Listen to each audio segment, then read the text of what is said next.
Seher oldu gün ışığım, yuxum oldu gece gece. Onu gezip aramışam, kapı kapı, küçe küçe.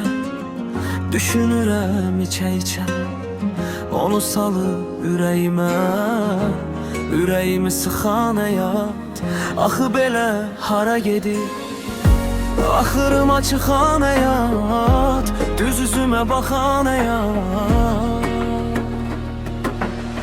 Gizlince aranı vurup bizi ayırıp, məni bir yana çekip atıp o birini bir tərəfə. Ya belə olub ya da ne bilim, mənə bəlkə də düşməyib hansı ki sevən ərəfə. Götürün içək bunu şərəfə. Belədir həyat, aranı vurup bizi ayırıp, məni bir yana çekip atıp o birini bir tərəfə. Ya belə olub ya da ne bilim, mənə bəlkə də düşməyib hansı ki sevən ərəfə. Götürün içək bunu şərəfə.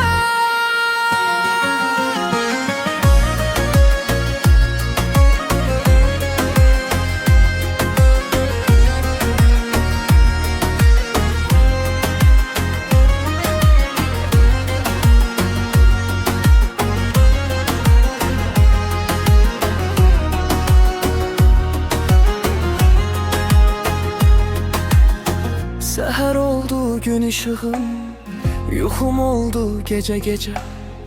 Onu gezip aramışam, kapı kapı, küçe küçe. Düşünürəm içe içe, onu salıp ürəyimi sıxan həyat. Axı belə hara gedib, axırıma çıxan həyat, düz üzümə baxan həyat.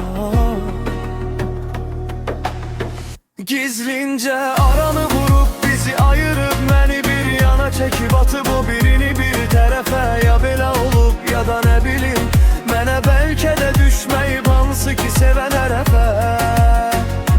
Götürün içək bunu şərəfə. Belədir həyat, aranı vurup bizi ayırıp, məni bir yana çekip atıp bu biri bir tərəfə. Ya belə olub ya da ne bilim, mənə bəlkə də düşməyib hansı ki sevən ərəfə. Götürün içək bunu şərəfə.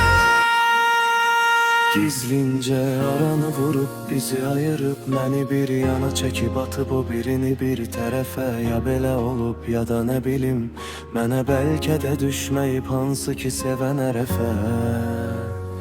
Götürün içək bunu şərəfə. Yuxum oldu gece gece.